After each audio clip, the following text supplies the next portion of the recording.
This picture shows the part of the building of USSR embassy, and my supervisors. On the left is Comrade Mehdi, an Indian communist, and on the right, Comrade Mitrokhin, my supervisors in the secret department of research and counter-propaganda. It has nothing to do with either research or counter-propaganda. Most of the activity of that department was to compile huge volume of information on individuals who were instrumental in creating public opinion. Publishers, editors, journalists, actors, educationalists, professors of political science, members of parliament, representatives of business circles. Most of these people were divided roughly in two groups. Those who would toe the Soviet foreign policy, they would be promoted to the positions of power through media and public opinion manipulation. Those who refused the Soviet influence in their own country would be character assassinated or executed physically come revolution. Same way as in the small town of Hue in South Vietnam, several thousands of Vietnamese were executed in one night when the city was captured by Viet Cong for only 2 days. And American CIA could never figure out how could possibly communists know each individual, where he lives, where to get him, and would be arrested in one night, basically in some 4 hours before dawn, put on a van, taken out of the city limits and shot. The answer is very simple. Long before communists occupied the city, there was extensive network of informers, local Vietnamese citizens, who knew absolutely everything about people who are instrumental in public opinion, including barbers and taxi drivers. Everyone who was sympathetic to the United States was executed. Same thing was done under the guidance of the Soviet embassy in Hanoi, and same thing I was doing in New Delhi. To my horror, I discovered that in the files where people were doomed to execution, there were names of pro-Soviet journalists with whom I was personally friendly. Pro-Soviet? Yes. They were idealistically minded leftists who made several visits to USSR, and yet the KGB decided that come revolution or drastic changes in political structure of India, they will have to go. Why is that? Because they know too much. Simply because, you see, the useful idiots, the leftists who are idealistically believing in the beauty of Soviet socialist or communist or whatever system, when they get disillusioned, they become the worst enemies. That's why my KGB instructors specifically made a point, never bother with leftists. Forget about these political prostitutes. Aim higher. This was my instruction. Try to get into large circulation, established conservative media. Rich, filthy rich movie makers, intellectuals, so-called academic circles. Cynical, egocentric people who can look into your eyes with angelic expression and tell you a lie. These are the most recruitable people, people who lack moral principles, who are either too greedy or too suffer from self-importance. They feel that they matter a lot. These are the people who KGB wanted very much to recruit. But to eliminate the others, to execute the others, don't they serve some purpose? Wouldn't they be the ones they rely on? They serve purpose only at the stage of destabilization of a nation. For example, your leftists in United States, all these professors and all these beautiful civil rights defenders, they are instrumental in the process of the subversion only to destabilize the nation. When their job is completed, they are not needed anymore. They know too much. Some of them, when they get disillusioned, when they see that Marxist-Leninists come to power, obviously they get offended. They think that they will come to power. That will never happen, of course. They will be lined up against the wall and shot.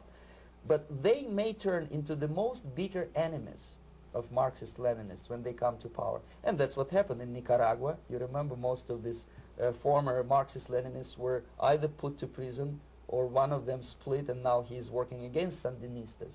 It happened in Grenada when Maurice Bishop was already a Marxist. He was executed by a new Marxist who was more Marxist than this Marxist. Same happened in Afghanistan when first there was Taraki, he was killed by Amin, then Amin was killed by Babrak Karmal with the help of KGB. Same happened in Bangladesh when Mujibur Rahman, very pro-Soviet leftist, was assassinated by his own Marxist-Leninist military comrades. It's the same pattern everywhere. The moment they serve their purpose, all the useful idiots are either be executed entirely, all the idealistically minded Marxists, or exiled or put in prisons, like in Cuba. Many former Marxists are in Cuba, in prison.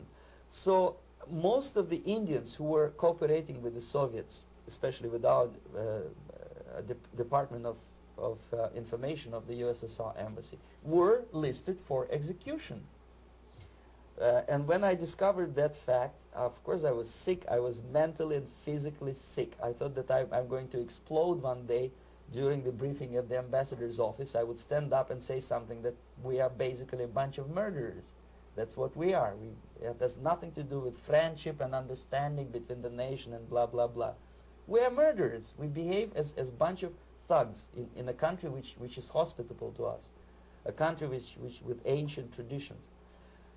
But I did not defect. I tried to get the message across. To my horror, nobody wanted even to listen, least of all to believe what I had to say.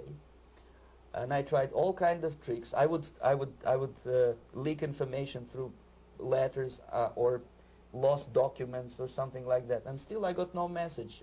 The message was not published even in the conservative mass media of India. The immediate impulse to defect was Bangladesh crisis, which was described by American correspondents as Islamic grassroots revolution, which is absolute baloney. There was nothing to do with Islam, and there was no grassroots revolution. Actually, there are no grassroots revolutions, period. Any revolution is a byproduct of a highly organized group of conscientious and professional organizers, but it has nothing to do with grassroots. In Bangladesh, it was nothing with grassroots. Most of the Awami League party members, Awami League means People's Party, were trained in Moscow in the high party school.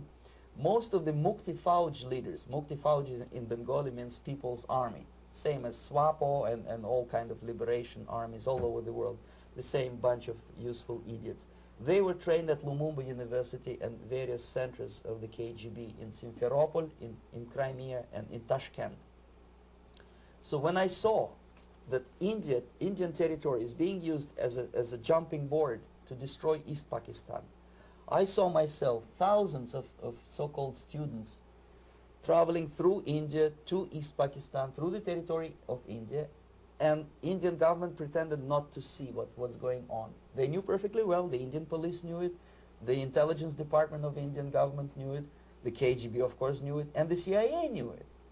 That was most infuriating, because when I defected and I explained to the CIA debriefers they should watch out because East Pakistan is going to erupt any moment, they said I was reading too many James Bond novels. Anyway, so East Pakistan was doomed.